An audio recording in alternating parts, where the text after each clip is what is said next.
Hello दोस्तों, नमस्कार। मैं हूं आपका दोस्त विजय और आज के इस ट्रेनिंग वीडियो में आपका बहुत बहुत स्वागत करता हूं, अभिनंदन करता हूं। आशा करता हूं कि आप सभी लोग सकुशल होंगे और स्वस्थ होंगे और अपने आने वाले एग्ज़ाम की तैयारी बड़े अच्छे से कर रहे होंगे। सबसे पहले आप सभी का बहुत बहुत धन्यवाद कि आज हमारी जो यूट्यूब की फैमिली है 5000 सब्सक्राइबर पूरे हो गए। जी हाँ दोस्तों, पिछले वीडियो में हमने जॉइंट अकाउंट के बारे में चर्चा करी थी और एक गिव अवे किया था, तो इस वीडियो को अंत तक देखिएगा। इस वीडियो के आखिरी में हम जो गिव अवे है उसका रिजल्ट डिक्लेयर करेंगे, आपके सामने स्क्रीन पर रिजल्ट डिक्लेयर करेंगे और जिन साथियों के नाम विनर में आएंगे उनको, और गिव अवे में जो 5 बुक अनाउंस किया था स्मार्ट मैनेजर का, मैं कुरियर के द्वारा भेज दूंगा। तो जी हाँ दोस्तों, आप सभी को शुभकामनाएं और बहुत बहुत धन्यवाद इस YouTube चैनल को 5000 सब्सक्राइब करने पर। और आशा करता हूं कि ऐसे ही हमारा परिवार बढ़ता रहेगा और हम एक दूसरे के साथ लगातार सीखते रहेंगे। जी हाँ दोस्तों, तो चलिए आज का वीडियो शुरू करते हैं। आज बात करने वाले हैं हम ट्रस्ट अकाउंट के बारे में। आइए जानते हैं इस वीडियो में ट्रस्ट अकाउंट कैसे होते हैं, उनका ऑपरेशन कैसे होता है, कैसे उनको ऑपरेट किया जाता है। जी हाँ दोस्तों, आइए सबसे पहले समझते हैं कि ट्रस्ट क्या होता है। What is trust account. जी हाँ, ट्रस्ट का मतलब होता है विश्वास करना। नॉन गवर्नमेंट ऑर्गेनाइजेशन की बात हो रही है, गैर सरकारी संस्था है, संगठन है जिसको ट्रस्ट बोलते हैं। जी हाँ दोस्तों, आइए सरल तरीके से इसको समझते हैं। ट्रस्ट की स्थापना कैसे की जाती है और क्यों, किस उद्देश्य को लेकर इसकी स्थापना की जाती है, तो इसको समझने के लिए बात करते हैं। सबसे पहले आइए सरल तरीके से समझाता हूँ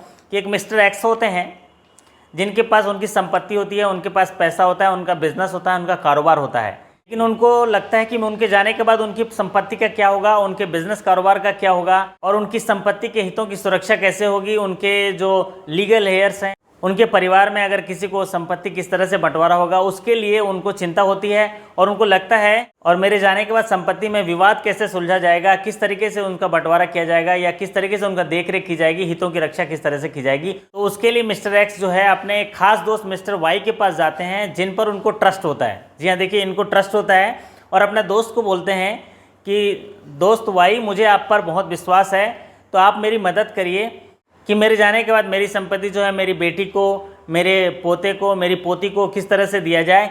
इसके लिए मैं आपको ट्रस्टी बना रहा हूँ, मुझे आप पर भरोसा है, तो ऐसे ऐसे मेरे जाने के बाद इनका संपत्ति के हितों की रक्षा कर दी जाए और वो जो बेनिफिशरीज को इसका लाभ जो है, मेरी संपत्ति का लाभ जो दिया जाए। मेरी संपत्ति है तो उसका ब्याज इस तरह से दिया जाए, मेरी कोई बिजनेस है, बिजनेस का प्रॉफिट इस तरह से बंटवारा किया जाए। इस तरह से वो ट्रस्ट करते हुए अपने दोस्त वाई को बोलते हैं। फिर बोलते हैं तो दोस्त जो वाई है उनको मदद करने के लिए तैयार हो जाता है। अब ये देखिए, ट्रस्ट क्रिएट हुआ। ट्रस्ट क्रिएटर हैं एक्स, क्योंकि वो उनकी संपत्ति है, और वो जो है वाई जो है वो है ट्रस्टी हैं, उनके ऊपर ट्रस्ट किया और वो उनकी मदद करने के लिए तैयार हो गए। लेकिन इसी चीज़ को वो बोले कि अगर मेरे जाने के बाद वो ऐसा काम नहीं किया तो इसीलिए उसको डॉक्यूमेंट के तौर पे लिखा गया, तो उसको बोलते हैं ट्रस्टेड डीड। कि वही चीज़ जो मैं मौखिक तौर से बोल रहा हूँ उसी को लिखित तौर से लिखा जाए कि मेरे जाने के बाद ऐसा होगा, इसका बंटवारा इस तरह से किया जाएगा, तो उसी को बोलते हैं ट्रस्टेड डीड। तो यहाँ पर हुआ ट्रस्ट क्रिएटर मिस्टर एक्स और ट्रस्टी हो गए मिस्टर वाई, और जो चीज़ें वो उन्होंने संपत्ति के लिए लिखी है, अपनी संपत्ति के हितों की रक्षा के लिए जो चीज़ वो बोली है उसको अगर लिखा जाए और उस पर साइन कर दिया जाए तो उसको बोलते हैं ट्रस्टेड डीड। और वो जो ट्रस्ट डीड है, ट्रस्ट में जो संपत्ति है वो उसके बेनिफिशरी को दिया जाए तो वो हो जाता है बेनिफिशरी। किसके लिए वो ट्रस्ट की जो संपत्ति है वो उनके लिए लिखी गई है, तो उसको बोलते हैं बेनिफिशरीज। तो यहाँ पर 3 पार्ट हुए। मिस्टर एक्स जो हैं क्रिएटर हैं, मतलब वो ट्रस्ट क्रिएट किया, उनकी संपत्ति है, वो मालिक हैं, और मिस्टर वाई जो हैं वो उन पर उनको भरोसा है तो वो ट्रस्टी हुए, और जो जिनके लिए वो संपत्ति बेनिफिशियल होगा, जिनके लिए वो संपत्ति का लाभ मिलेगा, वो हो गए बेनिफिशरी हो गए। अब यहाँ पर देखने वाली बात है, ट्रस्ट में जो मिस्टर एक्स हैं वो सेटलर हैं। एक सेटलर होता है क्योंकि उनकी संपत्ति होती है, और वो सेटलर जो हैं वो ट्रस्टी बनाते हैं, और वो ट्रस्टी जो है वो जो संपत्ति जो है जिस हिसाब से सेटलर ने डिसाइड किया है, जिस तरह से ट्रस्ट डीड लिखी गई है, उसी आधार पर उसको क्रियान्वित करते हैं, उसका ऑपरेट करते हैं, और उस संपत्ति का जो हितों की सुरक्षा करते हुए उसका लाभ जो है बेनिफिशरीज तक पहुंचाते हैं। इसको बोलते हैं ट्रस्ट। तो आशा करता हूं कि इस तरह से आपको समझ में आया होगा। इसमें मिस्टर एक्स सेटलर हैं और मिस्टर वाई ट्रस्टी हैं, और जो ग्रैंड डॉटर यहाँ पर जो दिख रहे हैं वो हैं बेनिफिशरी हैं, क्योंकि उन्होंने संपत्ति के लिए जो हितों की रक्षा करते हुए उनका लाभ जो है ग्रैंड डॉटर के लिए लिखा गया था, तो ये बेनिफिशरी हैं। मतलब अब ट्रस्टीज़ के जो जिम्मेदारी ये हो जाएगी कि ट्रस्ट डीड के अनुसार ऑपरेट करते हुए ये बेनिफिशरी तक सारी चीज़ें उनको पहुंचा दी जाएं। तो इस तरह से आपको समझ में आया होगा ट्रस्ट किस तरह से क्रिएट होता है। अब आइए बात करते हैं कितने तरह के ट्रस्ट होते हैं, टाइप ऑफ ट्रस्ट किस तरह से होते हैं। अब इसमें 3 प्रकार के ट्रस्ट होते हैं। पहला ट्रस्ट होता है प्राइवेट ट्रस्ट। अभी जो मैंने एग्जाम्पल दिया अभी वो होता है प्राइवेट ट्रस्ट, क्योंकि यहाँ पर निजी संपत्ति के हितों की सुरक्षा करते हुए बेनिफिशियरी तक उन्हीं के परिवार के ब्लड रिलेशन में हैं, तो वो होते हैं प्राइवेट ट्रस्ट की बात होती है। अब बात करते हैं रिलीजियस ट्रस्ट की। अगर यही कोई व्यक्ति जो है एक मंदिर का निर्माण करता है और उसके लिए ट्रस्टी बनाता है, ट्रस्ट की स्थापना करते हुए, और वो पैसा जो है किसी खास रिलीजन को बेनिफिट होता है, उसके बेनिफिशरी जो हैं कुछ फोकस बेनिफिशरी होते हैं, रिलीजन होते हैं। जैसे मंदिर बनाता है तो हिंदुओं को फ़ायदा हो रहा है, मस्जिद बना रहे हैं तो जो मुसलमान भाई उनको फ़ायदा होता है, तो ये अगर रिलीजियस है तो उसको बोलते हैं रिलीजियस ट्रस्ट बोलते हैं। और एक होता है चैरिटेबल ट्रस्ट। चैरिटेबल ट्रस्ट में क्या होता है, लार्ज नंबर ऑफ बेनिफिशरीज होते हैं, उसमें बेनिफिशरीज जो है उनका बहुत बड़ा बेनिफिशरी होता है, वो कॉमन सबके लिए होता है। जैसे गरीबों की मदद करने के लिए होता है, मानव अधिकार के लिए लड़ने के लिए होता है, इलाज कराने के लिए होता है, सेवा भाव होता है। तो ये पब्लिक जो बेनिफिट के लिए, लार्ज नंबर ऑफ पब्लिक के बेनिफिट के लिए अगर ट्रस्ट की स्थापना की गई है तो वो होता है चैरिटेबल ट्रस्ट। तो 3 तरह के ट्रस्ट होते हैं। प्राइवेट ट्रस्ट जिसमें निजी संपत्ति और ब्लड रिलेशन को बेनिफिट पहुंचने वाला होता है, और दूसरा होता है रिलीजियस जो खास रिलीजन्स के लोगों को ही बेनिफिट पहुंचाता है, और एक होता है एक चैरिटेबल ट्रस्ट। चैरिटेबल ट्रस्ट में जिसमें लार्ज नंबर ऑफ लोगों को बेनिफिट पहुंचता है। ये जो ट्रस्ट होते हैं इनको गवर्नमेंट से अनुदान मिलता है। 3 साल तक अच्छे से चलने वाले ट्रस्ट को, जिनकी ऑडिट भी अच्छी हो, उनके कार्यकलाप अच्छे हों और ट्रस्ट डीड के अनुसार अगर उनका कार्यकलाप हो तो उनको गवर्नमेंट से अनुदान मिलता है। तो प्राइवेट ट्रस्ट को किसी तरह का ग्रांट नहीं मिलता है, रिलीजियस ट्रस्ट को भी लिमिटेड ग्रांट मिलता है, लेकिन चैरिटेबल ट्रस्ट को सरकार से जो उनकी योजनाओं के हिसाब से उनको ग्रांट मिल सकता है, ग्रांट मिलता भी है। तो चलिए अब बात करते हैं ट्रस्ट का अकाउंट किस तरह से खोलेंगे और ट्रस्ट किस तरह से रजिस्टर्ड किए जाते हैं। तो charitable trust are registered by charity commissioner. जी हाँ, चैरिटेबल ट्रस्ट जो होते हैं, जो लार्ज नंबर ऑफ बेनिफिशरीज को देखते हैं, वो रजिस्टर कराए जाते हैं चैरिटी कमीशन में। लेकिन प्राइवेट ट्रस्ट को जरूरी नहीं है कि उनको रजिस्टर कराया जाए। जी हाँ, private trust do not required any registration. Private trust को जो है वो रजिस्ट्रेशन की ज़रूरत नहीं है। अब अकाउंट को खोलने के लिए एक मोस्ट इंपॉर्टेंट डॉक्यूमेंट जो ट्रस्ट के लिए होता है वो होता है ट्रस्ट डीड। जी हाँ, ट्रस्ट डीड जो होता है वो मोस्ट इंपॉर्टेंट डॉक्यूमेंट होता है, और उसी ट्रस्ट डीड के हिसाब से उनका ऑपरेशन होता है, किस तरीके से ट्रस्ट को चलाया जाता है, उसकी संपत्ति का जो संचालन किस तरह से होता है, उसकी गतिविधियाँ किस तरह से होती हैं। ट्रस्ट डीड में सारा चीज़ स्पष्ट रूप से लिखा रहता है, उसका उद्देश्य लिखा रहता है, और कौन ट्रस्ट को चलाएगा, किस तरह से चलाएगा, सारा चीज़ ट्रस्ट डीड में लिखा रहता है। एक ट्रस्ट के ऑपरेशन के लिए कम से कम 2 ट्रस्टी होते हैं, और अधिक से अधिक के लिए कोई अपर लिमिट नहीं है ट्रस्टी में। तो यहाँ पर जो ट्रस्टीज होते हैं उनके सारे KYC डॉक्यूमेंट लगते हैं और ट्रस्ट डीड लगता है, तो उनके खाते खोल दिए जाएंगे। ज़्यादातर सवाल ये पूछा जाता है most important document for trust, तो वो होता है ट्रस्ट डीड होता है, ये ध्यान रख लीजिए। अब होता है ऑपरेशन अथॉरिटी कौन होगा। ऑपरेशनल अथॉरिटी जैसा ट्रस्ट डीड में लिखा गया है वैसा ऑपरेशन होगा, एज पर ट्रस्ट डीड होता है ऑपरेशनल अथॉरिटी। अब बात करते हैं कि ट्रस्ट डीड जो है अगर साइलेंट है कि ऑपरेशन कौन करेगा, ट्रस्ट डीड में ये चीज़ लिखी नहीं गई है, तो सारे ट्रस्टीज जो है साइन करेंगे। कहने का तात्पर्य है कि trust deed is silent then all trustee will sign the cheque. अगर ट्रस्ट डीड में किसी प्रकार का उल्लेख नहीं है तो सारे ट्रस्टियों को चेक में साइन करना पड़ेगा। जी हाँ दोस्तों, आइए अब बात करते हैं कि अगर कोई इंडिविजुअल ट्रस्टी है वो पावर डेलीगेट नहीं कर सकता, क्योंकि यहाँ देखिए पूरा जो संपत्ति है वो सेटलर का होता है, जो संपत्ति है वो सेटलर का होता है, इसलिए ट्रस्टी जो है वो मालिक नहीं है। ट्रस्टी जो है केवल ट्रस्टी हैं बेनिफिशरीज को फ़ायदा पहुँचाने के लिए। अगर प्राइवेट जगह में होगा तो उनके ब्लड रिलेशन बेनिफिशियर होंगे, अगर रिलीजियस ट्रस्ट है तो जो उस रिलीजन के लोग हैं वो बेनिफिशरी होंगे, और अगर चैरिटेबल अगर ट्रस्ट है तो लार्ज नंबर ऑफ लोग उनके बेनिफिशियल होंगे, जिस उद्देश्य के लिए ट्रस्ट बनाया गया है। इसीलिए individual trustee can not delegate power. जी हाँ, individual trustee can not delegate power. अगर एक ट्रस्टी जो है उनकी मृत्यु हो जाती है तो जो बचे हुए ट्रस्टी हैं वो इस खाते का ऑपरेशन करते हैं। If a trustee died then remaining trustee will operate the account. जी हाँ दोस्तों, अगर ट्रस्टी की मृत्यु हो जाती है और उसके द्वारा चेक साइन किए गए हैं तो वो चेक का भुगतान किस तरह से होगा, आइए समझते हैं। अगर किसी ट्रस्टी की मृत्यु हो गई है और उन्होंने चेक साइन किया हुआ है तो वो पे कर दिए जाएंगे। अगर उस चेक पर जो डेट लगा है उनके मृत्यु से पहले के डेट लगे हैं तो चेक पैक कर दिए जाएंगे। जी हाँ, ये सरल बात है, आपको समझ में आया होगा कि अगर किसी ट्रस्टी की मृत्यु हो जाती है और अगर उन्होंने चेक साइन किए हुए हैं तो देखा जाएगा कि चेक पर जो डेट पड़ा हुआ है, अगर वो ट्रस्टी के मृत्यु के पहले के होंगे तो उनको पेमेंट कर दिए जाएंगे, उनके बाद के होंगे तो पेमेंट नहीं किए जाएंगे। तो इसको समझते हैं, cheque signed by the deceased trustee presented for the payment after his death will be paid if date on the check is prior of the date। जी हाँ, उसके मृत्यु के पहले के लिखे हुए चेक होंगे तो पास कर दिए जाएंगे।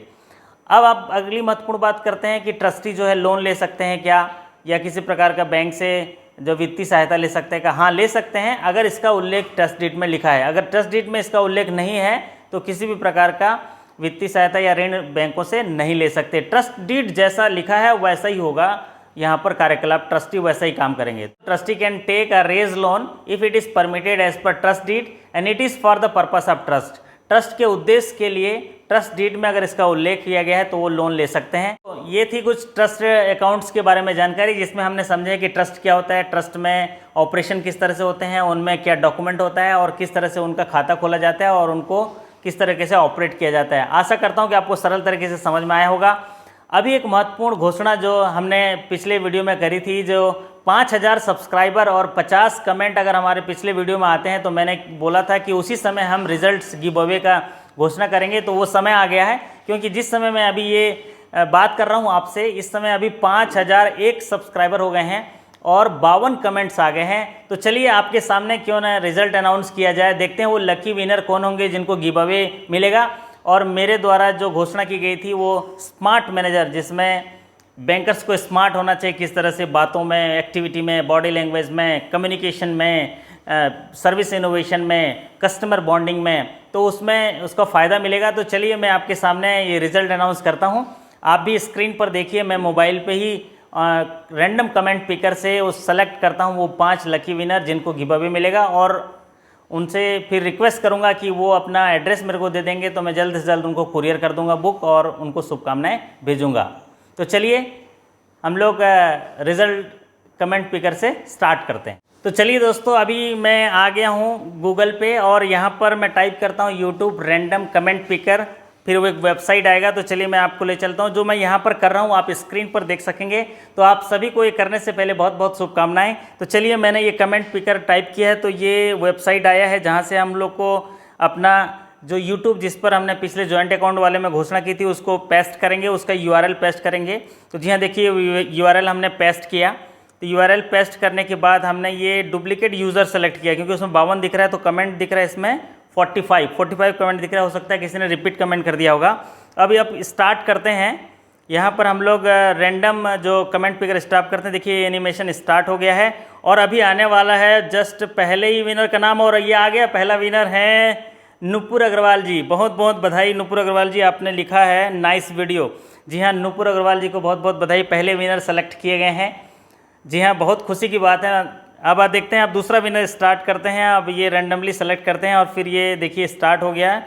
दूसरा विनर का नाम भी अभी आपके सामने होगा, और दूसरा विनर है मिस्टर शिशिर कुमार साहू जी। इन्होंने लिखा है वंडरफुल सर, वंडरफुल सर, इन्होंने कमेंट किया वंडरफुल। शिशिर कुमार साहू जी, बहुत बहुत आपको बधाई हो। फिर अब स्टार्ट करते हैं इस गिव अवे के तीसरे विनर का, और ये देखिए तीसरा विनर देखते हैं कौन होते हैं, और ये थोड़ी ही देर में आपके सामने तीसरा विनर का भी नाम आ जाएगा। ये आ गया तीसरा विनर, बहुत बहुत बधाई हो शिव कुमार झा जी।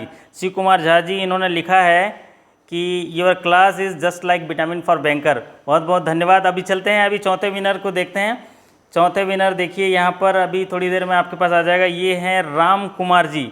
राम कुमार जी ये चौथे विनर हैं। इन्होंने लिखा है yes sir, body language is very important, और क्या क्या लिखा है, industry for banker, the book is very useful. अच्छा, book is very useful for Ram Kumar ji को भी बहुत बहुत बधाई। अब आप चालू करते हैं, आज के 5वें विनर पे बात करते हैं। तो चलिए अभी आज के इस गिव अवे के अंतिम विनर पे चर्चा करते हैं, और ये स्टार्ट करते हैं। देखिए आएगा अंतिम विनर जो है, और ये आ गए हैं, नाम जो है अंतिम विनर जो है ये गौरव मीना जी। गौरव मीना जी आ गए हैं। तो इन्होंने लिखा है कि again a very good video like sir, thank you so much. जी हाँ, ये 5 विनर आ गए हैं। तो बहुत बहुत आप सभी को बधाई हो, शुभकामनाएं। जी हाँ दोस्तों, ये थे गिव अवे के रिजल्ट। आशा करता हूँ कि आप सभी लोग बहुत बहुत बधाई के पात्र हैं। सभी लोगों ने भाग लिया। मैंने 50 कमेंट बोला और आपने एक दिन में 50 कमेंट कर दिए, इसलिए मैं आप सभी का धन्यवाद करता हूँ। और इसमें 5000 परिवार पूरे होने पर भी आप सभी का बहुत बहुत धन्यवाद करता हूं। आशा करता हूं कि मेरे वीडियो से आपको मदद मिल रही होगी, और इसी तरह से हम लोग सीखते रहेंगे। और ये 5 विनर जो अभी हमने अनाउंस किए हैं उनको भी बहुत बहुत हार्दिक बधाई हो। नुपुर अग्रवाल जी हैं, शिव कुमार झा जी हैं, शिशिर कुमार साहू जी हैं, राम कुमार जी हैं, गौरव मीना जी हैं। तो इनको बहुत सारी बधाई। मैं आप लोगों से निवेदन करूंगा कि मेरे नंबर पे या तो अपने एड्रेस भेज दीजिए, ताकि मैं ये बुक जो स्मार्ट मैनेजर की बुक जल्दी से जल्द हो सके तो कल मैं आपको कुरियर कर दूंगा और बहुत जल्द आपको मिल जाएगा। जी हाँ दोस्तों, इस गिव अवे में अगर जिनका नाम नहीं आ पाया उनको निराश होने की ज़रूरत नहीं है बिल्कुल ही, क्योंकि आने वाले समय में फिर बेहतरीन किताब मैं फिर एक गिव अवे लेके आऊँगा, तो बिल्कुल इंतज़ार करते रहिए। और कभी भी ज़िंदगी में निराश नहीं होना चाहिए, क्योंकि हमेशा एक अच्छी आस होनी चाहिए। सभी लोग खास होते हैं और सभी लोग जो है महत्वपूर्ण लोग हैं। हर एक बंदा खास होता है, कुछ न कुछ उसके पास होता है, किसी को खुद पे किसी को खुदा पे विश्वास होता है, लेकिन मंजिल और जीत उसी को मिलती है जिसके पास खुद का आत्मविश्वास होता है। तो अपना आत्मविश्वास रखिए, सफलता जरूर मिलेगी और मेरा साथ तो हमेशा आपको मिलने वाला है। मैं सदा ही आप लोगों का हौसला अफजाई करते रहूँगा। जी हाँ दोस्तों, हमेशा याद रखिए, अगर बैंकिंग इंडस्ट्री में है ना तो तलाश करते रहिए, बेहतर बेहतर की तलाश करते रहिए। जी हाँ, बेहतर से बेहतर की तलाश करो। अगर नदी मिल जाए तो फिर समंदर की तलाश करो। एक पत्थर से तो शीशा टूट ही जाता है, पत्थर टूट जाए आप ऐसे शीशे की तलाश करो, ऐसे शीशे की तलाश करो। जी हाँ, इस इंडस्ट्री में हम लोग को ऐसे कला कौशल्य डेवलप करने हैं। जो रोल हमें मिला है उस रोल के हिसाब से हमें कला कौशल्य डेवलप करना बहुत ज़रूरी है। जी हाँ, आशा करता हूँ कि ये गिव अवे से आपका हौसला अफजाई हुआ होगा। अगर हौसला अफजाई हुआ है तो इसको लाइक कर दीजिए, चैनल में नए आए तो सब्सक्राइब कर लीजिए और बेल आइकन को ज़रूर दबा दीजिए, क्योंकि मैं बैंकिंग प्रमोशन और इंटरव्यू से जुड़े वीडियो लाते रहता हूं और अगर अपलोड करूंगा तो उसका नोटिफिकेशन आपको पहले मिल सके। ठीक उसी तरह आप भी मेरा हौसला अफजाई करते रहिए, कमेंट करते रहिए मैं सारे कमेंट्स आपके पढ़ता हूँ और उसके हिसाब से मैं अपने आप को सुधार करते रहता हूँ। जी हाँ दोस्तों, आप सभी के सकुशलता और स्वस्थता की कामना करते आपसे विदा लेता हूँ। फिर मुलाकात होगी अगले वीडियो के साथ, तब तक के लिए आपका धन्यवाद, नमस्कार, thank you so much, bye bye, okay, take care.